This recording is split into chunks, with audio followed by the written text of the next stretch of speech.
New videos on the seriousness of the Iran nuclear threat. And these new videos go viral. In 3 minutes, we will speak to the filmmakers behind these things. You need to see this before you decide whether Israel would be justified in attacking Iran. Everybody knows that they must be stopped. But why isn't anyone doing what we all know needs to be done? The answer is one word: fear.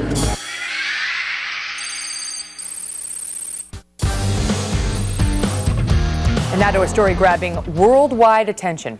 A series of web videos getting more than 2.5 million hits in just the last couple of weeks. One got 1.7 million views in 4 days.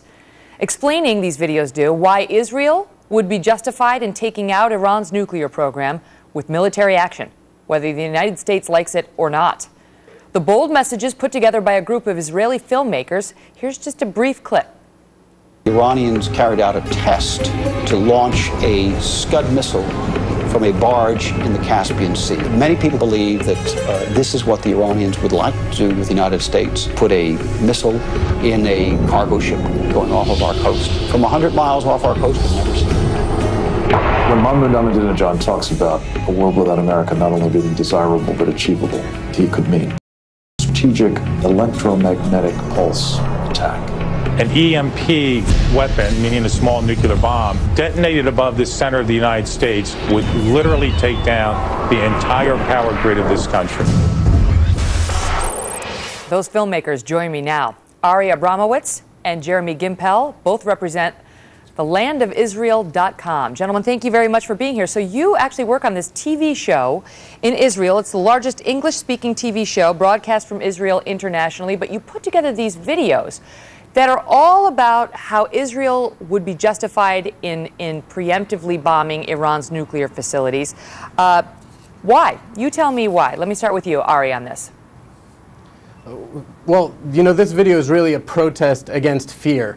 We're facing the greatest challenge of our generation, of our lives, and we simply don't have that luxury of fear. It clouds your judgment, but most of all, it's a lack of faith. And the very fact that Israel exists as a Jewish state is a miracle of God. And we need to understand that it's not in the United Nations or the European Union or even the United States that we need to take an accounting. If we act with the highest level of morality and of courage and of clarity and of integrity, and that leads us to understanding that we need to preemptively strike Iran, then that's what we need to do. And we can't be looking and asking permission. When we attacked the Osirak nuclear reactor in Iraq, the world, including the United States, condemned us.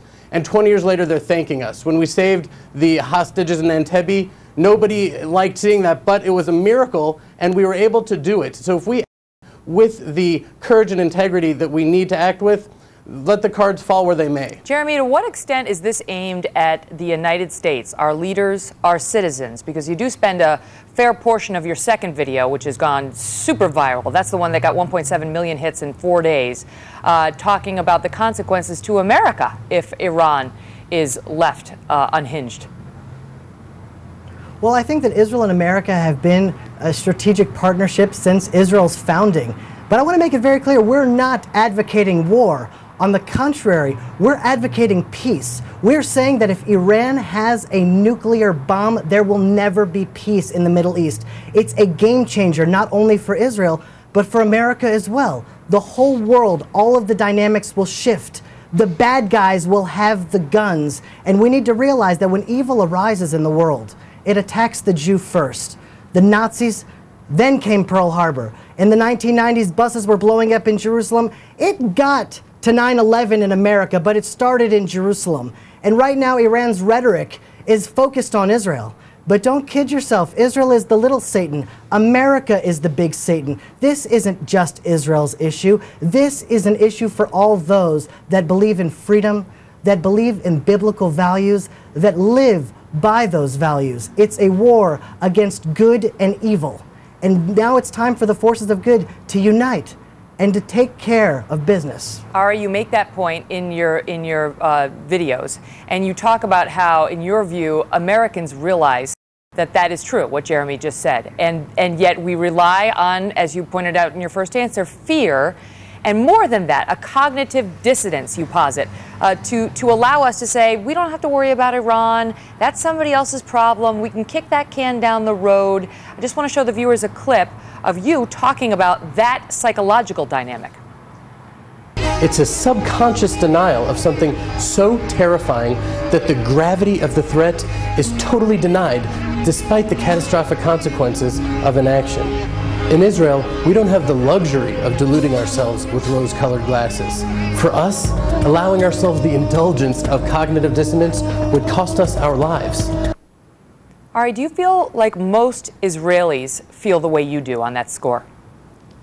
I think that a large portion of them do. When I speak to our reserve unit, many Israelis feel this way, and we're getting our gas masks. We're taking the precautions that we need to take to be ready, but we're not paralyzed by fear. But when I'm in this country, right now I'm in Washington, I'm on a speaking tour sharing these ideas, and I see American Idol and Kim Kardashian, and when I see the precipice that civilization is on, the magnitude of this challenge, it's shocking to me. You know, America is facing a dilemma just like we are in Israel. America is fighting for its soul. It was founded on biblical values, values of liberty and freedom and kindness and truth. And if America doesn't live up to those values, and the gauge to whether America is living up to those values is their unwavering support of Israel. And when a country loses the mission upon which it was founded, it's done. It's just a matter of time.